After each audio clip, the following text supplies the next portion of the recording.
우리는 하나님의 말씀을 대할 때에 참 힘이 되는 말씀이 우리에게 많이 주어졌으면 하는 그런 바람들이 있지요. 그래서 그 말씀 힘을 통하여서 우리가 살아가기를 원합니다. 그런데 오늘 우리가 읽었던 이 시편 6편 말씀 보면 도무지 억제하지 못하고 많이 눈물 흘리고 있는 이 한 사람의 모습을 보게 되어집니다. 6절 말씀 보니까 내가 탄식함으로 피곤하여 밤마다 눈물로 내 침상을 띄우며 내 요를 적시나이다. 참 이 시편 6편을 기록한 이 사람이 계속 울고 있고 너무나도 힘들어하고 있는 그 모습을 이야기를 합니다. 왜 이 사람이 이렇게 울면서 힘들어하느냐 하면 이 사람이 하나님 앞에서 큰 죄를 지었기 때문입니다. 자기가 죄를 지었다라는 것에 대해서 자기 자신도 알고 또 하나님도 알고 계신다라는 것을 알고 있는 사람입니다. 그래서 이 자기가 지은 죄로 인하여서 마음 아파하면서 하나님 앞에 자비와 용서를 구하고 있는 그 내용이 바로 시편 6편의 말씀이지요. 자비와 용서를 구하는 사람, 이 사람은 어떤 자세로 자비와 용서를 구해야 하느냐면 아마 이 시편 6편을 기록한 사람도 이 마음이었을 겁니다. 진심으로 하나님 앞에 죄를 자복하고 하나님의 자비와 용서를 구하는 사람은 먼저 하나님 앞에서 또 자기 자신에 비추어 보았을 때에 정직한 사람입니다. 죄를 범한 것에 대해서 변명하려고 하지 않죠.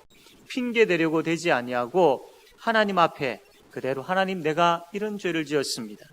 하나님 내가 이러한 죄를 지었고 이러한 죄인입니다. 라고 자기 자신 앞에서도 솔직하고 하나님 앞에서도 솔직한 가운데에 그렇게 고백할 수 있어야 된다라는 겁니다. 그리고 하나님의 자비와 용서를 구하는 사람은 어떤 사람이 되어야 되느냐 하면 자신이 행한 그 악한 행동에 대해서 하나님 앞에 범죄한 것에 대해서 마음 아파할 줄 알아야 된다라는 겁니다. 정말로 여기에 보면 이 시편 기자는 울고 있는데 이 울음이 그냥 형식적인 울음이 아니라 하나님 앞에서 진심으로 울고 있는 그 눈물입니다.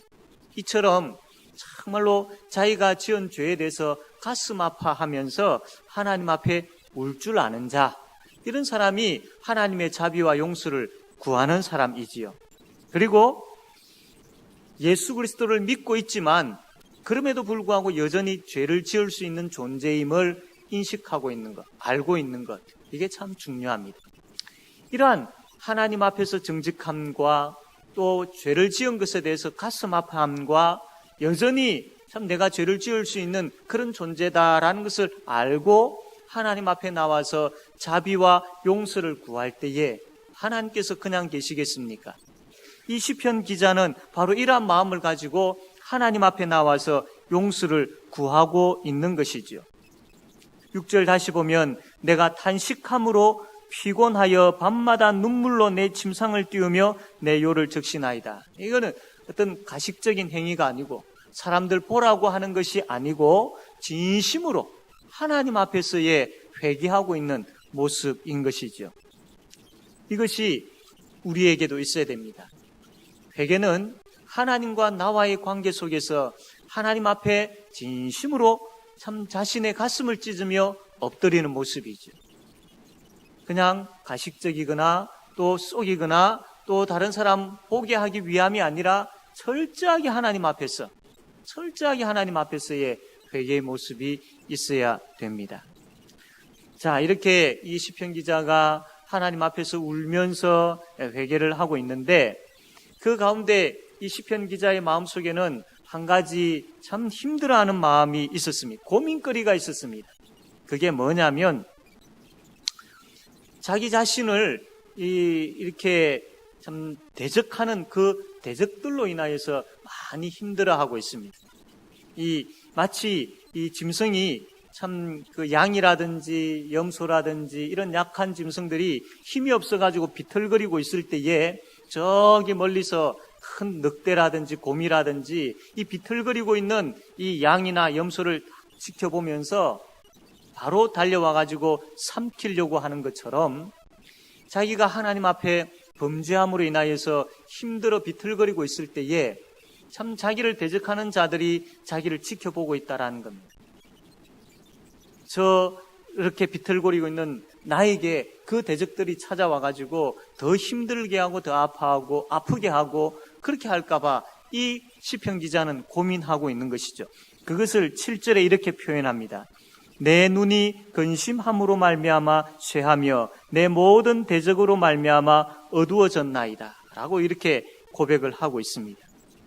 이러한 때에 하나님 앞에 범죄하여 울고 있고 또 참 대적들이 자기를 치기 위하여서 참 그렇게 넘보고 있는 이때에 이 시편 기자 이렇게 울고 있는 사람 옆에 좋은 친구가 있어가지고 위로해주고 또 좋은 친구가 있어가지고 참 자기 이야기도 들어주고 그 좋은 친구로 인하여서 힘을 얻고 하면 참 좋은데 지금 이 시편 기자 주위에는 아무도 없는 것이죠.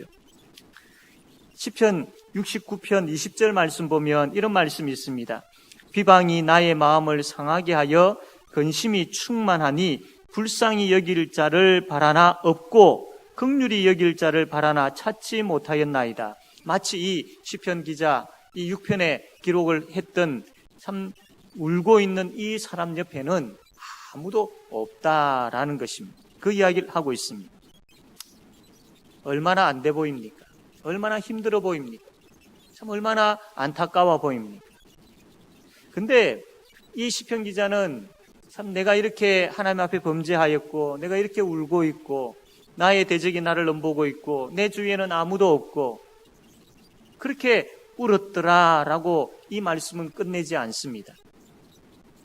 그 이후의 말씀을 보게 되어지니까 이 시편 기자가 지금 이 자기의 형편과 상황에서 그냥 그대로 있지 아니하고 무엇을 붙잡느냐, 누구를 붙잡느냐 하면 여호와 하나님을 붙잡는 모습이 계속해서 나오고 있는 것을 보게 되어집니다. 그냥 주저앉을 수밖에 없고 포기할 수밖에 없는 그 상황이었지만 울고 있는 그 상황이었지만 참 그 대적들로 인하여 어두워져 있고 무서워하고 있는 그 상황이었지만 이 시편 기자는 그냥 그대로 자기 자신을 내버려 두지 않았습니다. 이 상황 그대로 자기가 이 상황에 자기 자신을 맡겨버리지 않았습니다. 어떻게 했느냐면 이 시편 기자는 여호와 하나님께 소망을 두었습니다. 제가 그로 하여금 그렇게 참 힘들게 하고 있음에도 불구하고 그러나 여전히 이 시편 기자는 그럼에도 불구하고 나는 여호와께 소망을 둔다라고 그렇게 고백하고 있는 것을 보게 되어집니다. 그렇다. 나에게는 정말로 자비를 구할 그런 대상이 있다. 그렇다. 친구는 없지만 내 이야기를 들어주실 분이 있다. 내가 하나님 앞에 나아가서 그분 앞에 나아가 엎드려 내가 용서를 구하고 그분 앞에 나아가 나의 형편을 구할 때에 그분이 나에게 자비를 베풀어 주시고 용서해 주실 뿐만 아니라 나를 건져 주실 것이다. 그분이 나를 세우실 것이다 라는 그 믿음이 있었고 그 소망이 이 시편 기자에게는 있었던 것입니다. 그래서 시편 6편 1절에서 4절까지 말씀 보면 무려 5번이나 여호와여 여호와여 라고 하면서 하나님을 찾고 있는 이 시편 기자의 모습을 보게 되어집니다. 아버지이신 하나님께서 비록 자기가 잘못을 저질렀다 할지라도 그 자녀가 참회하면서 회개하면서 돌아올 때에 그 아버지는 그 자녀를 향하여서 등을 돌리지 아니하고 오히려 얼굴을 비추어서 그 자녀를 용서해 주시고 안아주시고 다시 회복시켜 주시고 세워주신다라는 이 믿음이 이 소망이 이 시편 기자에게 있었기 때문에 그는 하나님을 무려 5번이나 계속해서 여호와여 여호와여 여호와여 라고 하면서 하나님을 찾았던 것이죠. 우리에게 기도의 대상이 있다라는 것 너무나도 감사한 일입니다. 이 땅을 살아가는 것이 참 쉽지 않습니다. 살다 보면 참 원치 아니하는 일들도 당하게 되어지고 살다 보면 눈물 나는 일들도 있고 참 왜 힘든 일들이 없겠습니까? 그러나 우리에게는 이러한 부분들에 대해서 내어놓고 부르짖고 할 수 있는 우리의 이 기도를 다 들어주시는 분이 있다라는 것, 이게 얼마나 소중하고 얼마나 귀하고 얼마나 복된 것인지를 우리 모두가 다 깨달아 알게 되어지기를 바랍니다. 기도의 대상이 있다라는 것, 우리의 기도를 들어주시는 분이 있다라는 것, 그래서 우리가 회개할 때 용서해 주시고 자비를 베풀어 주시고, 그래서 우리가 도움을 구할 때에 우리가 생각지도 못한 더 크고 놀라운 것으로 응답해 주시는 그분이 계신다라는 게, 이게 우리에게 복음이요, 이것이 우리에게 큰 기쁨임을 믿으시기를 바랍니다. 그러므로 우리가 이 밤에 기도할 때에 여러분 어떤 문제를 가지고 있습니까? 하나님 앞에 이 믿음 가지고 소망 되시는 하나님 바라보면서 부르짖읍시다. 그때에 주께서 우리의 기도를 들으시고 주께서 우리를 외면치 아니하시고 우리를 향하여 얼굴을 비추어 주셔서 우리에게 크신 은혜 베풀어 주실 줄로 믿습니다. 이 시편 기자가 왜 그토록 하나님 앞에 용서를 구했을까요? 우리가 회개하는 이유들이 있지요. 왜 우리가 하나님 앞에 회개를 합니까? 회개하지 아니하면 너무나도 우리 마음이 답답하니까요. 찝찝하니까요. 그래서 회개하는 것이죠. 또 회개하지 아니하면 벌 받을 것 같으니까요. 그래서 우리가 회개하지 않습니다. 그런데 오늘 시편 기자가 회개하는 모습을 보니까, 회개하는 그 이유를 보니까 조금 다릅니다. 왜 이 시편 기자가 하나님 앞에 이렇게 간절하게 회개를 하느냐 하면 그 이유가 5절에 나와 있는데, 우리 5절 말씀 다 같이 한번 읽어보겠습니다. 시편 6편 5절 말씀입니다. 우리 한번 읽읍시다. 시작.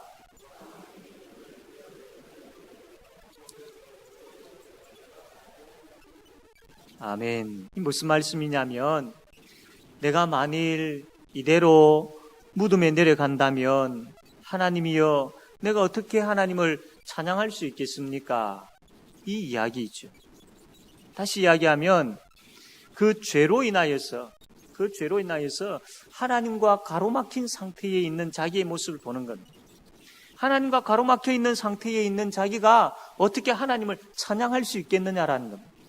하나님을 믿는 사람인데, 하나님의 백성인데, 마땅히 그 하나님의 백성의 즐거움은, 그 하나님의 백성의 기쁨은 하나님을 찬양하는 것에서 찾아야 되고, 하나님 앞에 엎드려 기도하는 것에서 찾아야 되는데, 그것이 단절되어져 버린 겁니다. 그 죄로 인하여서 하나님 앞에 나아가지 못하고, 그 죄로 인하여서 하나님을 찬양하지 못하게 되어지니까 너무나도 가슴이 아프다라는 겁니다. 마땅히 하나님 앞에 엎드려 기도해야 할 자인데 그 기도가 막혀버리니까 너무나도 영적으로 힘들더라는 겁니다. 마음껏 하나님을 찬양하며 살아야 되고, 그 하나님을 찬양하는 것이 자기의 기쁨인데 그 기쁨이 막혀버리고 그 기쁨이 식어버렸다라는 겁니다. 그래서 이 시편 기자가 답답해서 견딜 수가 없었던 것이죠. 너무나도 힘들더라는 겁니다. 그래서 하나님 앞에 하나님이여 제발 용서해 주십시오. 그래서 내가 하나님과의 관계가 회복된 가운데 찬양이 회복되게 해주십시오. 찬양의 자리가 다시 회복되게 해주십시오. 하나님을 찬양할 수 있는 기쁨이 다시 회복되어지기를 원합니다. 하나님 앞에 기도할 수 있는 그 은혜가 다시 회복되어지기를 원합니다. 시편 기자가 지금 이렇게 이야기하고 있는 거예요. 이 사람이 회개를 꼭 해야 하는 이유가 바로 여기 있다라는 것이죠. 사랑하는 성도 여러분, 하나님과의 관계가 단절된다라는 것이 얼마나 무서운 것인지, 기도가 없어지고 찬양이 없어진다라는 것이 얼마나 우리의 인생에 있어서 삭막한 것인지. 여러분, 돈이 있고 없고의 문제보다도, 건강하고 건강하지 않고의 문제보다도 하나님을 찬양하지 못하고 하나님께 기도하지 못한다라는 것은 예수 믿는 사람에게 있어서는 제일 큰 고통입니다. 큰 고통입니다. 이것이 얼마나 복되고 이것이 얼마나 예수 믿는 사람에게 소중한 것이면, 저 북녘 땅에 있는 저 지하 교회에 있는 그 사람들이 저 동굴 속에 숨어가지고 이불을 덮어 쓰고라도 찬양하고 기도하고 있겠습니까? 이게 예수 믿는 사람의 복이고 이게 예수 믿는 사람의 기쁨임을 아니까요. 그렇게 찬양하고 기도하는 것이 내 영혼이 하나님 앞에서 즐거워하고 기뻐하는 것이니까요.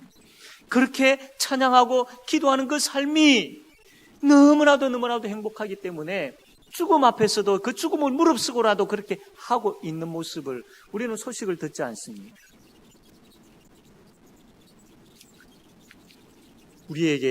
나에게 찬양이 점점 낮춰져 가고 있고 기도가 점점 식어가고 있고 기도의 자리가 점점 줄어가고 있다는 것은 이것은 정말로 하나님 앞에서 마땅히 우리가 해야 할, 마땅히 우리가 기쁨을 누려야 할, 마땅히 우리가 받아야 할 복을 받지 못하고 있는 안타까운 모습들이죠.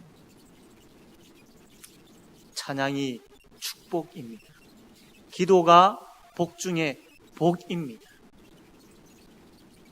그러므로 우리의 삶에 있어서 이 찬양과 기도가 다치는 일이 없어야 합니다.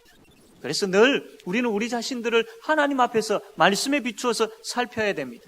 내가 범죄한 부분들은 없는지, 내가 하나님의 마음을 아프게 한 것은 없는지 살펴야 됩니다. 그래서 우리의 삶 가운데 찬양이 끊이지 아니하고 우리의 삶 가운데 기도가 끊이지 아니하는 그 찬양과 기도의 복을 누리는 우리 모든 성도들이 되어지기를 바랍니다. 소망 되시는 하나님은 이 기자의 기도를 들으시고 용서하시고 다시 세우시는 것을 보게 되어집니다. 그것이 8절 말씀부터 나오는데 악을 행하는 너희는 다 나를 떠나라. 여호와께서 내 울음소리를 들으셨도다. 여호와께서 내 간구를 들으셨으며 여호와께서 내 기도를 받으시리로다. 내 모든 원수들이 부끄러움을 당하고 심히 떨미어 갑자기 부끄러워 물러가리로다. 하나님께서 다시 회복시켜 주신다라는 이 확신, 이 믿음, 그리고 그대로 하나님께서 이루어 주시는 것이죠. 그러므로 사랑하는 성도 여러분, 이 밤에 우리가 하나님 앞에 기도할 때에 우리의 기도를 들으시고 응답하시는 하나님에 대한 확신을 가지고 기도합시다. 우리를 용서하시는 하나님을 바라보며 기도합시다. 우리를 다시 회복시키시고 특별히 예배자로, 기도자로, 찬양하는 자로 세우시는 그 하나님을 사모하면서 기도하며 나아가는 우리 모든 성도들이 다 되어지기를 바랍니다. 아멘.